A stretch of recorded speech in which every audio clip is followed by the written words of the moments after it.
Welcome to the Real Estate Espresso Podcast, your morning shot at what's new in the world of real estate investing. I'm your host, Victor Menashe. Thank you to all the loyal listeners. If you're loving what you're hearing on the show, go out and tell 2 friends today about the podcast. Show them how easy it is to subscribe to the show. Simply search for the name, the Real Estate Espresso Podcast, in your favorite podcast application. There are literally dozens of platforms out there, and the show is available on almost all of them. Spread the love around. Why keep all this goodness to yourself? Earlier this week, we talked about the economics of solar power compared with purchasing electricity from the power grid.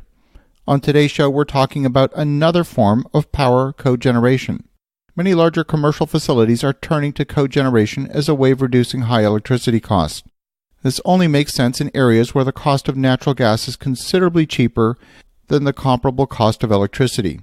Where these systems really shine is in the harnessing of waste heat to heat water. The use of energy for producing hot water means the savings can be substantial. If you're familiar with the internal combustion engine or the diesel engine, you're already aware that most of the energy that's generated is wasted in the form of excess heat.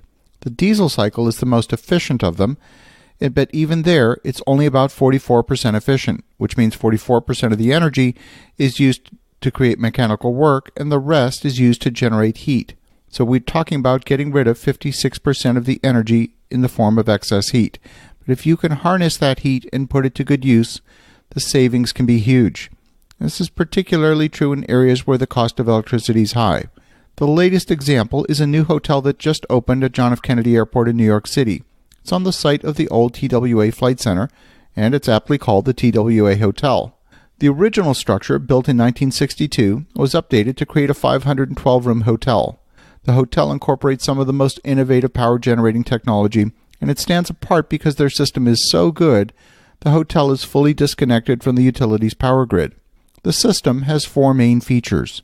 The roof-mounted generators are powered by low-cost natural gas. Second, the hotel has a sizable battery bank which allows the power plant to store excess energy during periods of lower demand. This means that a smaller power plant is ultimately needed to handle peak demand, and the plant can operate with less fuel on average. Third, they use the cooling system for the power plant to produce the hotel's hot water rather than allowing that excess heat to go to waste. And finally, the hotel uses absorption chillers to create cold water from the hot water. I won't go into the technical details of how that works. Just trust that it does. The hotel calculated their power consumption based on other hotel metrics and determined that their annual electricity bill with the utility would be around $5 million a year. The payback on their entire installation is estimated at 3 years. Now, that number definitely makes sense, but it makes sense in part because New York's power rates are 21 cents per kilowatt hour, among the highest in the country. If the same hotel was located, say, in Texas, where electricity costs 11 cents per kilowatt hour, the payback period would be double at close to 6 years, which frankly is still pretty good. To date, about 600 buildings in New York State have installed systems like this, but most of them still connect to the power grid. The TWA Hotel is one of those rare cases where the building has gone fully off-grid. There's an increasing number of systems like the one at the TWA Hotel where the connection to the power grid is used to sell excess power back to the utility. Many healthcare facilities are required to have backup power generation under the building code. Rather than have these expensive systems sit idle, many facilities choose to operate the systems to produce the critical power needs on a regular basis, and they may supplement their peak power demand from the utility and sell back the excess back to the utility. And the final piece of the puzzle is the financing of these systems. An entirely new group of companies have surfaced which are willing to install the systems for a very low monthly lease cost, where the lease cost is offset by the power sales back to the utility.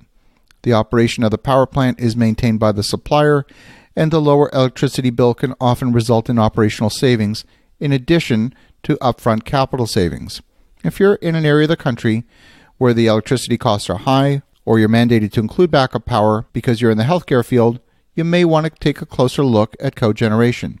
If you can find a way to utilize the cooling circuit to produce hot water for domestic hot water, and perhaps for even heating the building during the colder months, the savings could be substantial. As you think about that, have an awesome rest of your day.